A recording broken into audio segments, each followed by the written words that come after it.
तो राम राम सभी भाइयों को। आज हमारे 281 दिन कंप्लीट हो गए ट्री प्लांटेशन 365 डे चैलेंज के।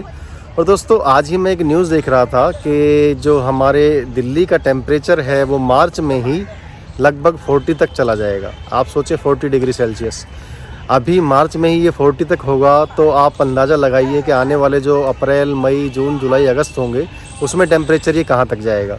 देखिए दोस्तों, इसीलिए मैं पिछले 200, 250, 300 दिनों से आपसे यही बोले जा रहा हूँ कि आप प्लीज़ पेड़ों पर ध्यान दें, आप प्लीज़ पेड़ों की अहमियत को समझें। क्योंकि देखिए ये पेड़ ही हैं जो हमें अच्छी सांस भी दे रहे हैं, हमें ऑक्सीजन भी दे रहे हैं, हमें ठंडक भी दे रहे हैं, हमें छाँव भी दे रहे हैं। तो हम अगर इनकी अहमियत को नहीं समझेंगे तो हमारा आने वाला वक्त बहुत ख़राब होने वाला है। तो प्लीज़ दोस्तों इस चीज़ को समझें, क्योंकि पोल्यूशन में तो हम हर जगह रिकॉर्ड बना चुके हैं दिल्ली वाले। तो अब भी आप ये समझ जाएंगे तो हमारे आने वाले कुछ साल अच्छे हो सकते हैं। तो प्लीज़ आपका कुछ वक्त लगेगा, तो पेड़ लगाना एक अच्छा कार्य है। आप पेड़ लगाएंगे तो हमारी आने वाली जो जनरेशन होगी वो हमारे लिए बहुत थैंकफुल रहेगी। तो धन्यवाद दोस्तों, हम रोज़ पेड़ लगा रहे हैं, आप हमें ऐसी सपोर्ट करते रहें, हम ऐसी पेड़ लगाते रहेंगे। Thank you.